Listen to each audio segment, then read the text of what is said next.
Esto es Slow Spanish with Miss Sol. Yo soy Sol y este es mi podcast. ¿Empezamos?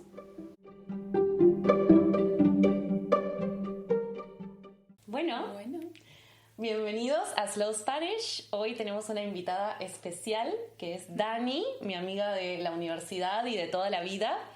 Y bueno, vamos a hablar un poco sobre quién es Dani, de dónde viene, cómo nos conocemos y muchas cosas más. Y obvio la tenemos a Brumi también de invitada especial, como siempre.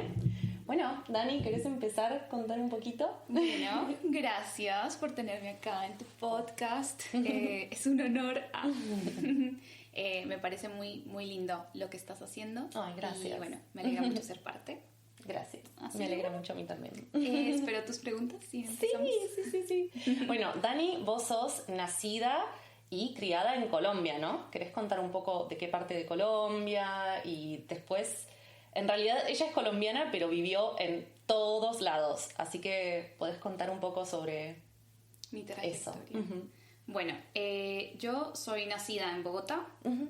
Soy del 92, así que 33 acabo de cumplir. 33. Bueno, sí, soy colombiana, me considero colombiana, pero también un poco de todo el mundo. Uh-huh. Cuando fui muy pequeña, mis papás nos fuimos a vivir a Estados Unidos. Así ¿A que, qué parte de Estados Unidos? Llegamos a Florida. Uh-huh. Y 2 años y medio después nos fuimos a Texas. Wow, Así que, Cowboys. Yes, sí. Así que fueron un total de 5 años, de 7 a 12, Uh-huh. que creo que han marcado una gran parte de quién soy. Sí. Y cómo soy, así que estoy muy contenta de haber tenido esa oportunidad. Gracias, papás. Y después de vivir en Texas, ¿se volvieron a Bogotá? Volvimos a una ciudad que queda a 4 horas de Bogotá, que se llama Ibagué. Okay. Es una ciudad más más amigable para vivir. Mi estadounidense pasa eso, que mezcla un montón de palabras. Una ciudad con un clima un poco más agradable, menos personas, es lo que mi mamá consideraba que quería hacer. Mejor para el crecimiento. Uh-huh. Y ahí terminé el colegio. Ah, muy bien. Y después de terminar el colegio, ¿qué hiciste? Y después de terminar, siempre me quise ir a vivir afuera. Uh-huh. Habían buenas oportunidades de carreras en Colombia, pero no sé, quería irme. Uh-huh. Mi primera opción había sido Canadá, Montreal, a trabajar en una... Rumi, ¿vas a empezar a cantar? Sí, le gusta. Me contó, me dijo. Miau, miau, miau. A Montreal. A Montreal, uh-huh. O sea, iba a trabajar en una ONG, Uh-huh. como ese año sabático un poco entre el colegio y la universidad. No pasó, y resultó que esta ONG estaba en Argentina, en Mendoza. Okay. Era bilingüe, que era lo que yo estaba queriendo trabajar. Sí, bilingüe entre español e inglés. Exacto, uh-huh. Sí. Y bueno, y ahí fue que terminé en Mendoza, mis 17 años. Qué lindo. Bueno, Mendoza es una de las ciudades de Argentina que queda muy, muy cerca de las montañas de los Andes. Y es más, desde Mendoza podés llegar a la Aconcagua, que es el pico más alto de los Andes. Uh-huh. Y es una ciudad hermosa. Se usa mucho ir por turismo de vinos. Uh-huh. y de montañas, hacer cabalgatas y cosas así. Sí, es precioso. Y esta ONG, organización no gubernamental, Ajá. Entonces te uniste pensando, bueno, quiero hacer eso primero antes de ir a estudiar en la universidad. Y así terminaste en Argentina. Y así terminé en Argentina. ¿Y eso fue el final? O sea, ¿te quedaste después de Mendoza, te quedaste y te fuiste a Buenos Aires o qué hiciste? No, en esos 8 meses que fueron de trabajo social, fuimos a Chile. En esa época fue el 2010, me parece, que fue cuando Chile tuvo un terremoto, maremoto, algo así. Un movimiento sísmico. Sí, exacto, muy fuerte, que se sintió desde Mendoza. Me acuerdo de sentir la vibración la vibración, el movimiento del piso. Y al día siguiente nos enteramos de las noticias. Y nos fuimos todos, así que viajamos a Chile. Uh-huh. Y un mes después fuimos a Sudáfrica, que era el destino al que estábamos atinando, ir a hacer el trabajo durante la Copa Mundial de fútbol. Claro, sí, la Copa Mundial que Shakira hacía el baile. Sí. Waka, waka, Ay, qué divertido. Así que estuviste también En Sudáfrica. Y también con la ONG. ¿Y había algún tema en particular que estaban haciendo ahí? ¿Ayudaban a niños o qué hacían? Sí, el enfoque principal era niños y adolescentes. Fundamentalmente escuelitas de fútbol todo alrededor. Claro, no es esto donde participé, jugábamos y entrenábamos fútbol. Qué divertido. Y eso fuimos a aplicar no solamente en nuestra ONG, sino muchísimas organizaciones. Llegaron casi que a la vez y estuvimos ahí trabajando con eso. Fue hermoso, sí. ¿Y a vos te gusta jugar al fútbol? Me gusta desde ¿Hay chiquita. algún otro deporte que te guste hacer? Sí, voleibol. ¿Como de playa o normal? Ambos, pero jugué más de interior, o sea, de equipo de 6. Sí, me considero una persona deportista, de equipo, me gusta mucho eso, aunque también practiqué gimnasia. Que sí, sé que nosotras tenemos eso en común, la gimnasia artística. Sí. Y bueno, y entonces, después de Sudáfrica, ¿cuándo llegaste a Buenos Aires? Bueno, a Buenos Aires, eso fue agosto de ese mismo año. Viajamos por distintas ciudades de Argentina para encontrar la mejor universidad. Tomé la decisión de quedarme ahí y encontrar. Así que Relaciones Internacionales fue la carrera que elegí en su momento y la encontramos en Buenos Aires, en la Universidad Católica. Y ahí fue que empecé. Te cambiaste a la universidad a la que nosotras fuimos y ahí nos conocimos. Sí. Y bueno, menos mal me dieron la oportunidad, la verdad, mis papás, de cambiar algo que quería. Que querías hacer. Sí. Hoy en día, ¿tu familia sigue viviendo en Colombia o viven en otras partes? Sí, bueno, mi mamá pues vive ahora en España. Muy bien. Muchas cosas han pasado y se mudó allá. Mi hermano sigue en Colombia. Así que voy no tan seguido, pero... Bueno, ahora estamos acá en Viena, que es donde yo vivo, pero también en un momento viviste por un año vos también. Pero ¿en dónde estás viviendo ahora? Creo que a la gente también le va a interesar escuchar eso. ¿Y cómo llegaste ahí? Sí. Bueno, mi primera entrada a Europa, como me lo dijo una amiga antes de venir, fue en Viena, Austria. Esa época tenía 20 años.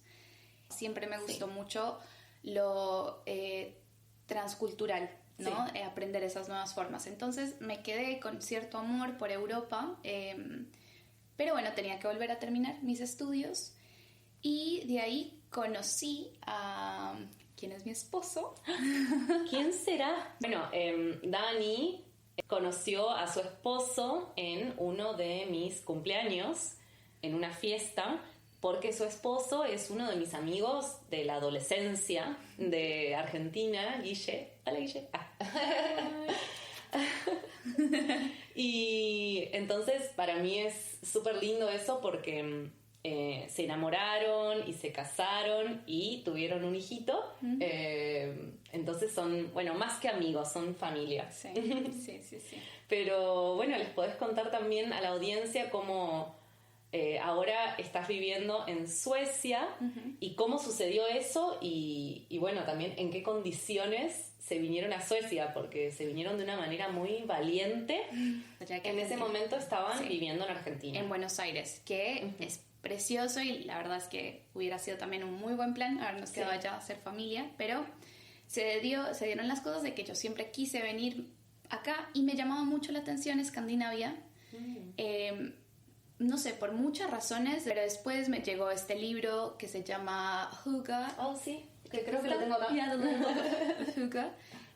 Y él explicaba un poco de lo que significa esa palabra que define muchas cosas socioculturales de Dinamarca.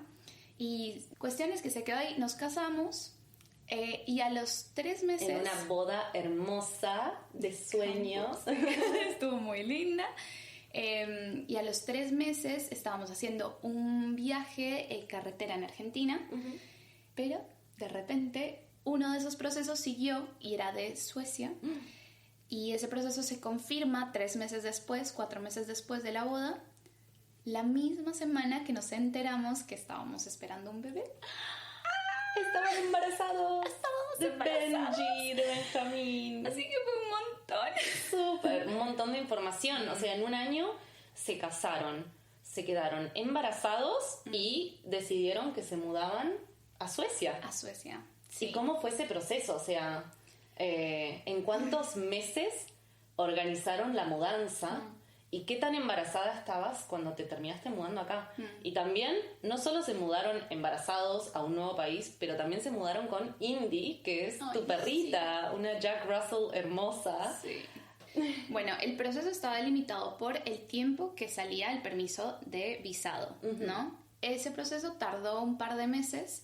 Mientras tanto íbamos preparando todo, desde vender las cosas, y así se dio todo. Se vendió, o sea, te digo que todo cerramos, entregamos el apartamento el día que nos estábamos yendo. O sea, todo cerró así, vendimos todo. Vendieron todos los muebles, todo. Auto, claro, tenían auto también. Sí, un montón. Y bueno, ya una semana de haber salido el permiso de trabajo, compramos los pasajes y llegamos a Suecia. Malmö, el sur de Suecia. Claro, para ese entonces habían pasado 7 meses, o sea que yo estaba de 7 meses de con una panza. Sí, importante. Todavía, sí, estaba ahí como que sí, como que se notaba, pero no, sí, así que bueno. Y entonces llegabas a un nuevo país, con nueva cultura, nuevo idioma, y tenías que prepararte a dar a luz, a tener el parto en Suecia. ¿Cómo fue ese proceso? ¿Cómo encontraste los médicos? Mi primera vez embarazada, pensaba, como toda mi vida había vivido afuera, sola, era muy autosuficiente. Claro, autosuficiente, todo lo voy a poder hacer. El embarazo estuvo bastante bien, igual, pero bueno, ya una historia empieza a contarse diferente cuando nace Benja. Claro. Pero siento que, claro, desde llegar ahí fue primero informarnos de cómo es todo el proceso, o sea, de estar con el social insurance, la seguridad social, para que me pudieran atender, para hacer el proceso del seguimiento del embarazo, que era lo más importante para mí en ese momento. Creo que eso pasa. Y después se fueron dando las cosas de una forma también muy fácil. En Suecia el tema de la acomodación es un tema. No es fácil llegar, no hay muchos Airbnbs porque hay mucho control sobre el tipo de housing. Y nosotros tuvimos, la verdad, suerte o nada, se nos dieron la cosa para encontrar un apartamento en un lugar muy bonito de la ciudad y ahí, organizarnos y esperar y empezar con la nueva vida. Sí. Y en Malmö ya estás hace 2 años. 2 años y medio. Y te gusta la vida ahí, ¿hay una comunidad de habla hispana o mantenés el español simplemente hablando, con Guille y con Benjamín en la casa? No, creo que fue una de esas cosas que fueron cambiando. Yo, en mi experiencia de haber vivido en Estados Unidos, por ejemplo, cuando fui más chica, siempre quise ser parte del lugar. Entonces trataba como de no buscar necesariamente grupos de contención o de similaridades como nacionalidad, porque qué sé yo, quería hacer mi propia versión lo más sueca posible. Claro. Pero bueno, ahí llega el contraste de el ideal, o sea que hay muchas cosas culturales muy lindas, muy copadas. El sueco es muy amable. La sociedad funciona muy bien, hay mucho respeto, hay mucho balance entre trabajo y vida. Muchas cosas que me encanta de base, o sea, la siento. Pero es verdad que es una sociedad de clima muy frío que hace que sean mucho más introvertidos, no porque ellos sean introvertidos de raíz. Pero no hay motivo para salir tanto afuera, ¿no? Claro, ni hablar. Entonces, y el tema, como por ahí lo escucharán no sé, o leerán un libro, es que para entrar dentro del círculo sueco con una persona más sueca es como que necesitas mucho tiempo. Y bueno, cuando nace Benja, ahí empecé con mi primer grupo de mamás. O sea, mi primer encuentro social fue con un grupo de mamás que habían dado a luz en la misma semana. Claro. Y de ahí creé una muy buena amiga, que ella es de Nueva Zelanda. Y bueno, por esta casualidad, ella vivió afuera, vivió en Argentina, vivió en España, entonces... Y ella habla un poco de español, ¿no? Habla un poco de español. español. Tal vez va a mirar este episodio. Sí, seguramente. Ella está en pareja con un sueco. Entonces, bueno, nos dimos cuenta que, o al menos en mi parecer, siento que es muy diferente la persona sueca, y creo que esto aplica a muchos lugares. A mucha gente, ¿no? Me parece. Que salió o que está conectada de alguna forma con tu cultura, pero tiene que haber sido por experiencias de vida propia que hace que quiera conectar. Sí. Son muy abiertos, Pero como te dije, es como va a depender mucho de cuál es la vida, la raíz de la persona, de cómo ha vivido. Entonces, cuando empiezas a conocer personas de habla hispana, latinoamericanos, claro, hay muchas cosas que te gustan de la sociabilidad, de hablar fácil, ¿viste? Tipo, armar una conversación y te conectas mucho más rápido en mucho menos tiempo. Claro. Entonces, no somos parte de una, digamos, un grupo latinoamericano. Hay un grupo para niños especiales de papás que quieren hacer que sus hijos puedan hablar más español, entonces hacen encuentros en bibliotecas una vez al mes. Qué interesante eso. Sí. Porque claro, la otra pregunta que te quería hacer es, ¿ustedes le hablan a Benjamín en español en la casa? Sí, en español. Y él está yendo a la escuela ahora. ¿Y en la escuela hablan solamente en sueco? ¿O? Sí, solamente en sueco. Wow. Sí. O sea que tu hijo ya definitivamente bilingüe va a ser. Seguramente. Sí, seguimos en Suecia. ¿En qué momento te gustaría incluir, si es que te gustaría incluir, el inglés, por ejemplo, u otro idioma? Yo creo que desde ahora, o sea, el seguimiento pediátrico también nos incentivó y nos dijo a que habláramos la lengua materna, que es lo mejor. Entonces dijimos, bueno, hablemos español, no forcemos un inglés. Sí. Pero de todas maneras yo tengo cierta bilingualidad, entonces siento que cuando de pronto empiece un poco más a hablar, agarremos más libros en inglés, o sea, él tenga como esa estructura. La verdad es que no lo pienso mucho. Dejar que fluya un poco, que sea más relajado. Sí, pero bueno, saber y marcar bien las raíces del español y bueno, ya el otro. Sí. Y que nos enseñe sueco más adelante. Bueno, y entonces tal vez a Colombia no vas tan seguido porque no queda mucha familia, pero a Argentina sí van un poco más seguido, ¿no? Porque la familia de Guille, tu esposo, sigue viviendo en Argentina. ¿Hace cuánto fue la última vez que fuiste a Argentina? Bueno, viajamos en diciembre, después de 2 años. Los pasajes pueden ser bastante costosos, entonces no es tan fácil y bueno, obviamente ya cuando uno está con trabajo y con bebés, y con el bebé, no es tan seguido como quisiéramos, pero de todas maneras nos tomamos un buen tiempo, 1 mes y medio para viajar, para ir a visitar, volver, y muchas personas, amigos, familia conocieron a Benjamín. Nos falta Colombia todavía, pero bueno, fue re lindo. Qué lindo, qué lindo. ¿Y hay algo que extrañen mucho de vivir en Argentina? No sé, tal vez alguna comida o algo cultural. Creo que muchos aspectos. Ya uno está muy como... Vienen muchas cosas ya como de raíz del día a día que no están. Yo diría las amistades y la familia, la parte como de la relación, tomarte unos mates con unos amigos. Y después de comida, ¿sabes qué? Es un poco... extraño, me encantan las empanadas, o sea, me extraño mucho poder llamar y pedir unas empanadas. Sí. Algo así. Que sea fácil. Claro, pero después siento que la comida, no sé, hay mucha gente que dice que la calidad de comida, de las frutas, por ejemplo, esa parte más natural, es como... no está tan rica. Yo la verdad digo, está bastante bien. En Europa. Sí, hay muchos productos para mí de muy buena calidad. Bueno, mi opinión es que es muy buena acá, la fruta. Sí, creo que sí. Así que como que creo que extrañé un poco más la comida a veces en Suecia, estando en Argentina. Ay, a mí me pasa lo mismo. Cuando voy a Argentina, extraño los vegetales y frutas de Europa. Sí, mira. Sí. No sé si pase lo mismo en Colombia, que tiene como el tipo de producción. Bueno, las naranjas, eso sí es algo de Argentina que está muy bueno, o sea, como especialmente la zona de la que venimos con Guille. Es una zona de producción de naranjas y cítricos muy buena, el litoral. Sí. Y bueno, y una última cosa que extrañamos es el asado. El asado argentino, como todo el acto comunitario alrededor de un domingo de asado con amigos, con familia, no hay con qué reemplazarlo. Sí. Es una muy buena... hice un episodio sobre el asado. Sí, lo escuché. Bueno, y hablemos un poco sobre la carrera también, porque eso es algo que es súper importante. Vos también escribís un blog que a mí me parece súper interesante. Y hablas un poco sobre carrera y sobre la vida de madre en Europa.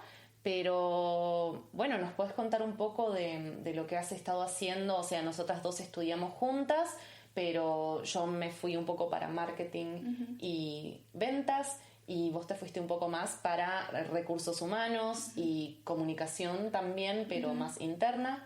¿Y qué es lo que estás haciendo ahora? Y tal vez cómo fue el cambio de venir desde Argentina a Suecia y trabajar más remoto. Trabajé en hotelería, pero era muy demandante el tema de los horarios. Sí. Por eso me pasé a trabajar en empresas privadas, más como de oficinas, de un poco del lado de recursos humanos.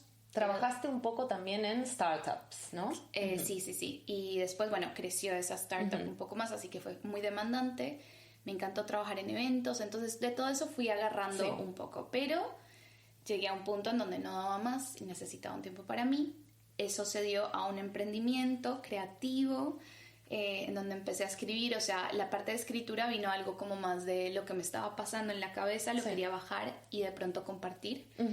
De ahí nace todo esto del blog, de lo que es el blog ahora, pero también se dio algo que nunca conocía de mí, que era el trabajo floral o el trabajo de arreglos, de regalos, como que apliqué eso, y la verdad es que fue un año muy lindo de ser emprendedora. Sigo con la idea, ahora estoy conociendo un nuevo mercado y estoy conociendo como unas nuevas formas de hacer eso, porque siento que quiero hacer eso con mi vida, como hacer lo que quiero estar haciendo. Sí, lo que te genera más emoción. Es un emprendimiento hermoso de regalitos muy delicados y hechos con mucho amor, y también de decoración y arreglos florales muy, muy lindos. Hace unas vinchas para ponerte en la cabeza muy, muy bonitas. Me encanta. Y bueno, y para terminar, digamos, eso, creo que cuando quedo embarazada y viajo a Europa, fueron muchos cambios, incluso para seguir con una idea de emprendimiento. Así que hago una parada, me dedico 2 años, o sea, entre embarazo y ese primer año y medio fueron casi 2 años de pausa de carrera para dedicarme a ser mamá. Sí. Pero un poco el blog lo seguiste. Lo seguí de a poquito, claro, escribiendo. Bueno, y entonces me estabas diciendo que en Malmö conociste un grupo así de expats, de inmigrantes, y eso llevó a tu nuevo trabajo. Sí, un poco. Estaba en ese proceso cuando me llega una propuesta de trabajo canadiense de una empresa con la que ya trabajaba antes en Buenos Aires. Claro. Y era para cubrir una licencia de maternidad dentro del área de recursos humanos que, felizmente acepté. ¿Te gusta mucho? Me gusta mucho, sí. Y entonces trabajas completamente remoto, me imagino. Exacto, es un part-time remoto, lo cual te da muchos beneficios de tiempo. Se puede sentir un poco solitario a veces, pero bueno, es parte de eso. Espero terminar este año con mucho aprendizaje y bueno, y ver qué hay preparado para mí más ¿Qué adelante pasa después? Sí. Bueno, podemos dejarles a ustedes en la descripción del video abajo el nombre de tu blog y el nombre de tu emprendimiento. Entonces, cuando empieza de nuevo, lo pueden seguir. Bueno, y creo que hay mucha gente a la que le puede interesar. Y bueno, muchísimas gracias, Dani, por haber venido al episodio de hoy y por haber hablado con la gente, contarles tu experiencia, que es tan interesante y tan internacional. Y gracias por haber participado en mi podcast. Gracias. Y ahora nos vamos a disfrutar de Viena porque me vino a visitar por unos días, así que vamos a ir a pasear seguro. Sí.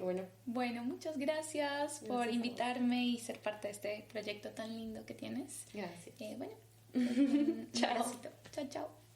Espero que hayas disfrutado del episodio. Si te gustó, no te olvides de suscribirte a mi canal y compartir con tus amigos. También podés descubrir mi página web www.slowspanishwithmisssoul.com. Hasta la próxima.